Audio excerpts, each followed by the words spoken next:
125 से 130 नंबर लाने हैं नीट केमिस्ट्री 2027 में। तो ऐसा कौन कौन से इंपॉर्टेंट चैप्टर है या इंपॉर्टेंट टॉपिक्स है जो हमें बिल्कुल भी नहीं छोड़ने, हमको एकदम 100% अच्छे से करके जाने हैं। मतलब कम से कम चैप्टर हो और सबसे ज़्यादा मतलब हमें रिजल्ट मिले, सबसे ज़्यादा हमें आउटपुट मिले। तो ऐसा वो कौन कौन से चैप्टर है, तो आज मैं सारे उन चैप्टर के बारे में बताने वाला हूँ। और वैसे हुए आपको थंबनेल देख के आइडिया लग भी गया होगा। वो 15-16 चैप्टर जो सबसे ज़्यादा इंपॉर्टेंट है, जहाँ से सबसे ज़्यादा क्वेश्चन आते हैं, 125-130 नंबर आपके आराम से बन सकते हैं, उन सब के बारे में आज मैं बताने वाला हूँ। My name is Abdul Rauf and my रीनीट 2026 score is 578, जहाँ पे मेरे हर एक सब्जेक्ट का नंबर आपको दिख रहा होगा। So let's get started. Chemical जो सबसे ज़्यादा इंपॉर्टेंट चैप्टर होगा वो होगा केमिकल बॉन्डिंग। सबको पता है केमिकल बॉन्डिंग इनऑर्गेनिक का बेस है। बहुत इंपॉर्टेंट है ये चैप्टर और ठीक ठाक बड़ा भी है। अगर ठीक ठाक क्या मतलब अच्छा खासा बड़ा ही है। अगर आप अच्छे से पढ़ते हो तो इसमें आप 2 से 3 क्वेश्चन एक्सपेक्ट कर सकते हो। मिनिमम 2 क्वेश्चन हो गया और मैक्स टू मैक्स 3 क्वेश्चन भी आ सकता है। और इजी चैप्टर भी है, बड़ा है लेकिन इजी चैप्टर भी है। केमिकल बॉन्डिंग, हाइब्रिडाइजेशन हो गया, मैच द फ्लोइंग, ये क्वेश्चन कॉमन ही है। XZF5 नाम दे के उसका स्ट्रक्चर वगैरह पूछ लेता है। इतना मतलब एक ये वाला मैच द फ्लोइंग वाला हाइब्रिडाइजेशन का तो लगभग मान लो हर साल या ऑल्टरनेट साल में आता ही आता है। ये केमिकल बॉन्डिंग का हाइब्रिडाइजेशन वाला और बहुत सारे इंपॉर्टेंट मतलब टॉपिक में जहाँ से हर साल क्वेश्चन रिपीट होता ही होता है। तो सबसे ज़्यादा इंपॉर्टेंट है केमिकल बॉन्डिंग। और आपको केमिकल बॉन्डिंग इसीलिए मतलब अच्छे से करना भी है क्योंकि आपका इनऑर्गेनिक में ये बहुत ज़्यादा इंपॉर्टेंट है। इनऑर्गेनिक का बेस है, जैसे ऑर्गेनिक का बेस GOC है। अगर आपको इफेक्ट वगैरह सब कुछ अच्छा से आता है और इसका मतलब विड्रॉइंग इफेक्ट होता है या डोनेटिंग इफेक्ट होता है, तो आप रिएक्शन मैकेनिज्म वगैरह में भी वो GOC में वो आपको हेल्प करता है। तो आप समझ गए होंगे कि केमिकल बॉन्डिंग का इनऑर्गेनिक में और GOC का ऑर्गेनिक में कितना ज़्यादा इंपॉर्टेंस है। तो केमिकल बॉन्डिंग हो गया 2 से 3 क्वेश्चन। कोऑर्डिनेशन कंपाउंड हो गया 2 से 3 क्वेश्चन। कोऑर्डिनेशन कंपाउंड का बस आइसोमेरिज्म वाला ही टॉपिक है जो थोड़ा सा टफ है। उसमें से भी मैं अगर आपको ऑनेस्टली बोलूँ तो आप NCERT खोल के देखो, NCERT में 6-7 एग्जाम्पल क्वेश्चन के बॉक्स में होगा। वही 6-7 मतलब जो टाइप का है, बस आपको उसी को अच्छे से पढ़ लेना है, ऐसा नहीं कि सब कुछ। जैसे नोट्स में तो बहुत कुछ एक्स्ट्रा भी होता है, ज्योमेट्रिकल आइसोमेरिज्म, ऑप्टिकल आइसोमेरिज्म और थोड़ा बहुत एक्स्ट्रा। लेकिन आपको जो 6-7 टाइप का NCERT में बस उसी को अच्छे से कर लेना है और बाकी पूरा कोऑर्डिनेशन कंपाउंड आसान है। सबसे ज़्यादा आसान तो बहुत सारे लोग नेमिंग में डरते हैं कोऑर्डिनेशन कंपाउंड के, जबकि कोऑर्डिनेशन कंपाउंड आप जैसे मान लो 2 ऑप्शन तो आप एलिमिनेट ही कर दोगे। जैसे मान लो क्लोरीन का 5 दिया हुआ है और नाम में 4 बार टेट्रा ट्राई ऐसा दिया होगा, 2 क्वेश्चन 2 आप एलिमिनेट कर दोगे। बस आपको 2 अच्छे से देख लेना है, आप कर सकते हो बहुत अच्छे से। नेमिंग बहुत आसानी है। तो केमिकल बॉन्डिंग, कोऑर्डिनेशन कंपाउंड, उसके बाद आगे इक्विलिब्रियम। इक्विलिब्रियम में 2 इक्विलिब्रियम, एक हो गया केमिकल इक्विलिब्रियम जो सबसे ज़्यादा आसान है। रिएक्शन को ऐसे करके लिख दिया, फिर उल्टा करके लिख दिया तो के इनवर्स में आ जाता है। मल्टीप्लाई कर दिया तो पावर आ जाता है। सॉरी। तो आप केमिकल इक्विलिब्रियम सबसे इजी चैप्टर है पूरे नीट के सिलेबस में। बायो से भी आसान है केमिकल इक्विलिब्रियम, अब समझ गए होंगे। उसके बाद आता है आयनिक इक्विलिब्रियम। आयनिक इक्विलिब्रियम में बोलूँगा इजी टू मॉडरेट है, या कुछ क्वेश्चन मॉडरेट से टफ के और भी चलता है। मैं पहले बोलूँगा कि जब आपका सिलेबस पूरा हो चुका होगा, आयनिक को पढ़ रहे हो, तो जितना सारा इजी वाला पार्ट है आप सब कुछ अच्छे से कर लो। क्योंकि इजी वाले से अगर सवाल अगर आप छोड़ दिए तो आपका रैंक मतलब ख़त्म होने वाला है। तो जितना सारा इजी चीज़ है पहले उनको कर लो, क्योंकि उनसे भी सवाल आते हैं। जितना सारा फार्मूला वगैरह होगा पीएच वीएच के छोटा मोटा, सॉल्ट हाइड्रोलाइसिस वगैरह छोड़ के मान लो जो थोड़ा उसमें भी वो भी फार्मूला बेस्ड ही है, लेकिन उसमें भी दिमाग लगाने मतलब दिमाग लगाना पड़ता है कि कौन सा टाइप का है, कैटायनिक हाइड्रोलाइसिस, एनायनिक हाइड्रोलाइसिस, आप समझ रहे होंगे। तो जितना सारा इजी वाला पार्ट है उनसे भी सवाल आता है, अब उसको कर लो। तो ये वाला चीज़ हो गया है आयनिक इक्विलिब्रियम का, मैंने बोल दिया। जितना सारा इजी चीज़ है आयनिक इक्विलिब्रियम का आपको बिल्कुल भी नहीं छोड़ना है। कोऑर्डिनेशन का नंबर 2 से 3 question, ionic equilibrium chemical equilibrium से 1 क्वेश्चन तो आएगा या 1 से 2 क्वेश्चन, आयनिक से केमिकल से 1-2, आयनिक से 1-2। उसका बाद आ गया 12 का chapter chemical kinetics. Chemical kinetics मैं इजी चैप्टर मानता हूँ अगर आप अच्छे से लेक्चर देख के समझते हो। इसमें से वही rate constant, order of reaction, molecularity, इसमें थ्योरी भी इंपॉर्टेंट है और न्यूमेरिकल भी इंपॉर्टेंट है। अब आराम से अगर आप समझते हो 0 order reaction, first order reaction और सेकंड ऑर्डर रिएक्शन, तो जो nth ऑर्डर वाला लिखवाते हैं टीचर वही से आप सेकंड ऑर्डर कर सकते हो। लेकिन आपके सिलेबस में अच्छे से 0 ऑर्डर और फर्स्ट ऑर्डर ही है। आप अच्छे से दोनों का फॉर्मूला वगैरह देख लो और न्यूमेरिकल देख लेना। जैसे एक आता है जीरो ऑर्डर में E t बराबर ए नोट माइनस के टी, लेकिन आप एक के का ध्यान रख लेना जो इस बार नीट में आया था उस। हाँ माँ, हाँ हो। तो आप जीरो, उसके बाद आता है केमिकल काइनेटिक्स। केमिकल काइनेटिक्स में इजी चैप्टर ही मानता हूँ। आप एक से दो क्वेश्चन आप एक्सपेक्ट कर सकते हो आराम से।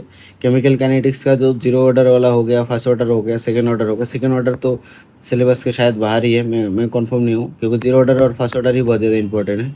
और उसके बाद टीचर लोग सारे nth ऑर्डर का लिखवा देते हैं कॉमन, जहाँ पे आप n की वैल्यू डाल के आप किसी भी ऑर्डर का लिख सकते हो, उससे भी सेकेंड ऑर्डर भी कर सकते हो। लेकिन फर्स्ट जीरो ऑर्डर और फर्स्ट ऑर्डर अच्छे से कर लेना।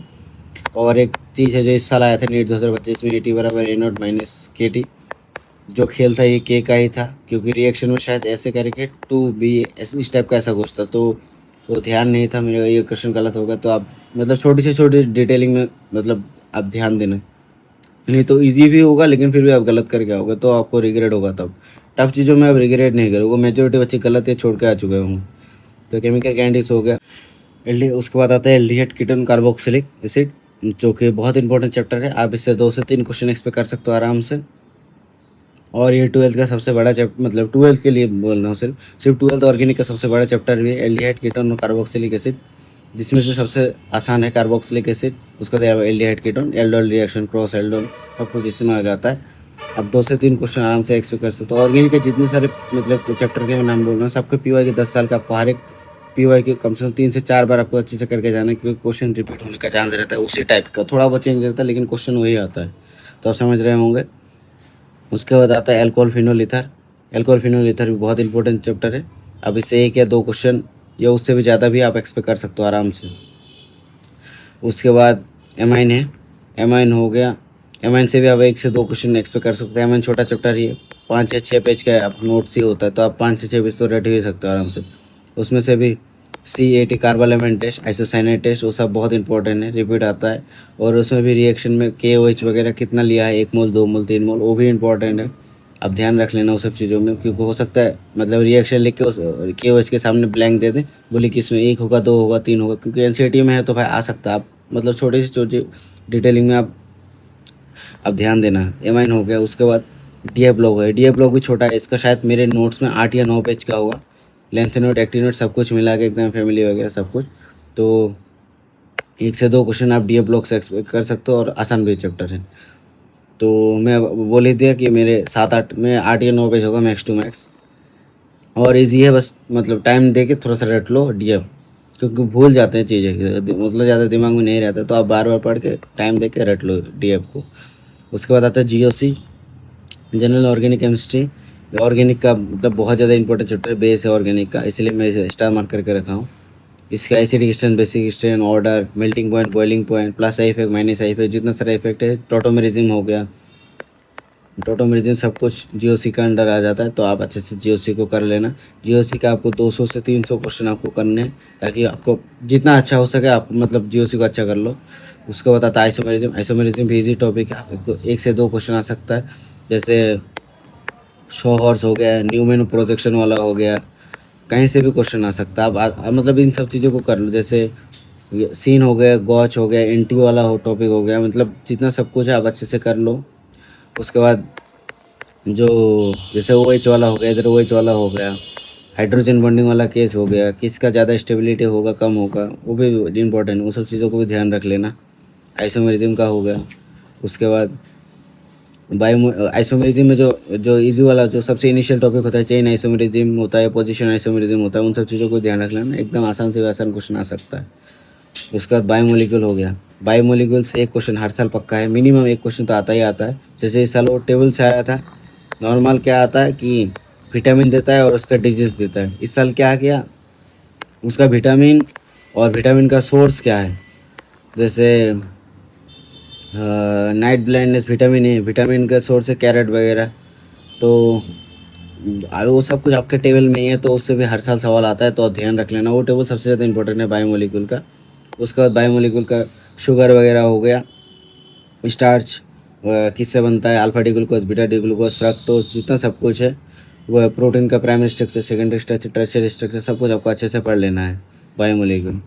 उसका सॉल्यूशन हो गया। सॉल्यूशन इजी टू मॉडरेट मतलब चैप्टर जाता है। आप मतलब फार्मूला भी अगर आपका आता है तो आप आराम से कर सकते हो। K B elevation in boiling point, elevation depression in freezing point, delta T B, delta K B. उसके बाद इसका थियोरेटिकल क्वेश्चन भी बनता है जिसमें आई इफेक्ट, वेंट फैक्टर आ जाता है। उसमें से मैं एक छोटा सा मतलब एग्जांपल मतलब फटाफट बोल देता हूँ। जिसमें Hg2Cl2 जो आता है, जिसमें Hg2 भी रहता है, बस 2Cl बन जाता है, मतलब इसका 3 आ जाता है टोटल एन की वैल्यू जब आप आई का वेंट फैक्टर लिखते हो। तो आप Hg वाला ध्यान रख लेना, क्योंकि Hg वाला इस बार नीट में आया था तो बहुत सारे लोगों को नहीं पता था। इन ऑनेस्टली मेरे को भी नहीं पता था, लेकिन मेरे टेस्ट में एक बार आ गया था, तब से मैं इसको अच्छे से ध्यान में रखा था। तो आइसोमेरिज्म हो गया, आइसोमेरिज्म बोल दिया, बायोमोलिक्यूल आपको बोल दिया, सॉल्यूशन बोल दिया। सॉल्यूशन का भी 1 से 2 क्वेश्चन आप एक्सपेक्ट कर सकते हो। उसके बाद आता है मोल कॉन्सेप्ट। मोल कॉन्सेप्ट से 1 से 2 क्वेश्चन आराम से आ सकता है, आप मोल कॉन्सेप्ट को अच्छे से कर लेना। और मोल के सबसे आसान क्वेश्चन हो गए एटम वगैरह कैलकुलेट करने में। मॉलिक्यूल दे दिया, बोले कि मॉलिक्यूलर फार्मूला दे दिया, बोले कि इसका इसमें कितना सारा आइटम होगा ऑक्सीजन के या कोई के, मतलब जो भी क्वेश्चन में होता है, तो आप ध्यान दे देना। मोल कॉन्सेप्ट भी इंपॉर्टेंट है। उसके बाद आता है एटॉमिक स्ट्रक्चर, वेलोसिटी, रेडियस, मतलब उसके बाद ट्रांजिशन वाला एटॉमिक स्पेक्ट्रम। तो आप उसके बाद एटॉमिक स्ट्रक्चर में बहुत आसानी है। अगर आप एटॉमिक स्ट्रक्चर यहाँ पर अच्छे से कर लेते हो तो इसका फ़ायदा आपको जो फिजिक्स का एटॉम है मॉडर्न फिजिक्स में, उसमें भी आपको फ़ायदा देता है। लगभग सेम ही है, एक दो चीज़ें मतलब कम ज़्यादा होगा, बाकी पूरा सेम ही है। अभी इससे अच्छे से कर लो, उसमें भी आपको फ़ायदा देगा। उसके बाद आता है पीरियोडिक टेबल। पीरियोडिक टेबल से एक क्वेश्चन मिनिमम आप एक्सपेक्ट कर ही सकते हो। मैं जो ये लिस्ट बना के दे रहा हूँ, इससे मिनिमम सवाल आता ही आता है। ऐसे मतलब टॉपिक नहीं है जहाँ से सवाल ना आए। तो इनको तो आप आराम से, और पक्का है कि सवाल आने वाला है, तो आप क्यों ही ना पढ़ के जाओ। ऐसा मैं ज़्यादा टफ चैप्टर को भी नहीं ले रहा हूँ इसमें। और हो गया एटॉमिक स्ट्रक्चर से 1 2 सवाल, पीरियोडिक टेबल से 1 सवाल, पीरियोडिक टेबल के रेडियस वगैरह जितना सब कुछ है आपको अच्छे से करके जाना। इसमें आयनाइजेशन एनर्जी वाला हो गया, इलेक्ट्रॉन एफिनिटी हो गया, इलेक्ट्रोनेगेटिविटी होगा, सब कुछ। ये तीनों टॉपिक बहुत ज़्यादा इंपॉर्टेंट है। मेटेलिक रेडियस वगैरह हो गया, कोई एक्सेप्शन ना होगा तो उसको भी आप याद कर लेना, बोरॉन फैमिली में जैसे एक्सेप्शन है। उसके बाद आता है इलेक्ट्रोकेमिस्ट्री। इलेक्ट्रोकेमिस्ट्री में 2 पार्ट है। एक हो गया क्वालिटेटिव एनालिसिस, मतलब क्वालिटेटिव एनालिसिस तक, उसके बाद आता है क्वांटिटेटिव एनालिसिस। क्वांटिटेटिव एनालिसिस पूरा फार्मूला ही आता है, इसमें करंट वगैरह आता है। उसके बाद जो करंट वाला मतलब फार्मूला है वो हो गया, मैं बता ही दिया। और क्वालिटेटिव एनालिसिस में कौन सा रॉड में क्या डिपॉजिट होगा, इनर्ट होगा या रिएक्टिव रॉड होगा, तो सब कुछ आपको अच्छे से ध्यान रखना है। उसके बाद अल्फ़ा का फार्मूला हो गया, molar conductivity, infinite molar conductivity, और ये भी मैंने बता दिया सब कुछ फार्मूला वगैरह। और इन जो मैंने जितना सारा ये जो लिस्ट बताया, उसमें 45 में से आप 25 से 32 क्वेश्चन मैक्स टू मैक्स इसमें, अगर जैसे जिसमें बोला मैं 1 से 2 क्वेश्चन, सपोज 2 क्वेश्चन भी आ सकता है। अगर मैक्स टू मैक्स लोगे तो 30 से 32 क्वेश्चन इन 16 चैप्टर से आ सकता है, और मिनिमम 25 क्वेश्चन तो आएगा ही आएगा। तो 25 से 32 क्वेश्चन आप मतलब इस रेंज में एक्सपेक्ट कर सकते हो। और अगर इन्हीं क्वेश्चन को आप मार्क्स में कन्वर्ट करो तो 100 से 128 मार्क का ये पूरा 16 चैप्टर का लिस्ट है रफली। ऐसा नहीं कि कम ज़्यादा भी हो सकता है, लेकिन इसी रेंज में रहेगा ये 16 चैप्टर का वेटेज। तो ये बहुत इंपॉर्टेंट है, जो कि अगर 100 टू 128 में करो तो मान लो 50 मोर देन 60 के आसपास 60%, 16 चैप्टर से आपका 60% आ रहा है। तो आपका ये मतलब बहुत ज़्यादा इंपॉर्टेंट चैप्टर हो गया। इन सब चैप्टर को आपको अच्छे से टाइम देके क्वेश्चन प्रैक्टिस करना, थ्योरी अच्छे से पढ़ लेना है। और बोनस टिप, ऑर्गेनिक में जो मतलब करेंटली जो ऑर्गेनिक का हिस्सा है पूरा केमिस्ट्री में सबसे ज़्यादा इम्पोर्टेंट है ऑर्गेनिक, क्योंकि ऑर्गेनिक का सिलेबस में ज़्यादा रिडक्शन नहीं हुआ। ऑर्गेनिक में 16 से 17 क्वेश्चन ही, उससे ज़्यादा क्वेश्चन भी नीट में आ सकता है। तो ये 1/3 नहीं, 1/3 से भी ज़्यादा मतलब वेटेज हो गया ऑर्गेनिक का। ट्राई करो पूरा ऑर्गेनिक अच्छे से पढ़ लो, बिल्कुल भी मत छोड़ना कि ये हार्ड है। उसको भी पढ़ के जाओ, क्योंकि उससे भी आसान सवाल आ गया तो आप करना है, मतलब करना ही करना है। और ऑर्गेनिक मतलब अच्छे से पढ़ोगे तो आपको इजी लगेगा। अगर टीचर आप चैप्टर वाइज पढ़ रहे हो, अच्छे से समझ रहे हो, क्वेश्चन कर रहे हो, डेली का डेली पढ़ रहे हो, आपको इजी ही लगेगा, मैं गारंटी दे सकता हूँ। उसके बाद ऑर्गेनिक स्कोरिंग है, और ऊपर से अगर आपका ऑर्गेनिक मतलब आप अच्छे से कर लेते हो तो आप स्कोरिंग इजी तो है, उसके साथ आपको टाइम भी बचा सकते हो। जो टाइम आप फिजिक्स में आप टाइम इन्वेस्ट कर सकते हो, फिजिकल केमिस्ट्री में टाइम इन्वेस्ट कर सकते हो, तो टाइम बचाने वाला। अगर आपको आता है बायो, जैसे आप टिक मार के चलते हो, ऑर्गेनिक भी सेम टू सेम वैसा ही होता है, आप ऐसे टिक मार के चलोगे अगर आपको अच्छे से आता है तो। उसके बाद इनऑर्गेनिक थोड़ा सा मतलब बोनस टिप की बात कर दो। इनऑर्गेनिक में सिलेबस मतलब ठीक ठाक, मतलब बहुत ही कम है, 6-7 चैप्टर ही आप आराम से कर सकते हो। पहले मेटलर्जी वगैरह था, एस ब्लॉक था, हाइड्रोजन वाला चैप्टर था, तो 3 चैप्टर हट गए। तो अभी सॉलिड सॉलिड स्टेट तो फिजिकल केमिस्ट्री का वो भी हट चुका है, तो सिलेबस भी कम हो गया। और जितना सारा ऑल हाई वेटेज वाला चैप्टर सबको अच्छे से कर लो, जैसे chemical bonding, coordination, compound, salt से 1 से 2 क्वेश्चन तो आएगा ही आएगा। और सॉल्ट ग्रुप रिएजेंट भी बहुत ज़्यादा इंपॉर्टेंट है। डी ब्लॉक का आराम से कर लो, उसका पीरियोडिक टेबल हो गया। बस पी ब्लॉक टफ है, थोड़ा टफ है, मतलब टफ ही है अच्छा, क्योंकि भास्ट है ना पी ब्लॉक बहुत ज़्यादा। जिसमें से मतलब पार्ट वार्ट करके पढ़ लो, एक बार फैमिली पढ़ लो, एक एक दिन में 2-2 फैमिली पढ़ने की कोशिश करना, ये एक ही कर लो लेकिन अच्छे से करो, मिक्स ना हो। बस पी ब्लॉक इनऑर्गेनिक में पी ब्लॉक ही है जो मतलब टफ मैं बोलूँगा, बाकी पूरा इनऑर्गेनिक आसान है। अब मतलब ज़्यादा पैनिक मत करना। थर्मोडाइनमिक्स को मेरे टीचर ने एनवी सर थे, मेरे फिजिकल केमिस्ट्री के teacher, L Kota alpha achiever. तो थर्मोडाइनमिक्स सर ने हमें 3 पार्ट में पढ़ा है। एक पार्ट में पूरा वर्क डन पढ़ा है, वर्क डन एंथैल्पी जितना सब कुछ होता है, delta G, delta H T, delta H, वो सब जितना ये सब कुछ है, सब कुछ एक पार्ट में, रिवर्सिबल इरिवर्सिबल सब कुछ इस पार्ट में। उसके बाद एनर्जेटिक्स आता है, जिसमें सब कुछ जितना सारा टाइप का आपका एनर्जी है, बॉन्ड डिसोसिएशन एनर्जी, एनर्जी से रिलेटेड क्वेश्चन जितना सारा था वो एनर्जेटिक्स में पढ़ाया था। तो एनर्जेटिक्स वाला टॉपिक हो गया, एनर्जी से रिलेटेड सारे क्वेश्चन हो गए। उसके बाद पढ़ाया था सर ने एंट्रोपी। एंट्रोपी लगभग मान लो 90% थियोरेटिकली है, जिसमें न्यूमेरिकल ना के बराबर होता है। एग्जाम्पल हो गया एंट्रोपी के, boiling of egg, protein denaturation, stretching of rubber band, वो सब कुछ एंट्रोपी का एग्जाम्पल, एंट्रोपी रैंडमनेस डिसऑर्डरनेस। तो 3 पार्ट में आप अच्छे से, क्योंकि बड़ा चैप्टर है तो मतलब भाग भाग करके पढ़ोगे तो आपको अच्छा आसानी होगी पढ़ने में।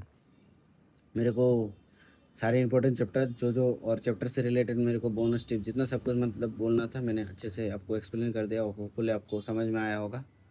और एक चीज़, मतलब जितना सारा मेरे मतलब लोग देखते वीडियो, और उसमें से भी 82 ये जो परसेंटेज है जो मेरा वॉच टाइम है, उसमें से 82% सब्सक्राइब नहीं किए हुए। तो आप, अगर ये वीडियो आपको हेल्पफुल करता है तो प्लीज़ कंसिडर ए सब्सक्राइब। और जिन जिन को आपको मतलब दोस्तों को प्रॉब्लम हो रहा है, या उनको मतलब जानना है कि कौन कौन से चैप्टर सबसे ज़्यादा इंपॉर्टेंट है, हमें ये सब बिल्कुल मतलब अच्छे से करके जाना है, बिल्कुल भी नहीं छोड़ना इन टॉपिक को, तो आप उनको शेयर ज़रूर कर देना।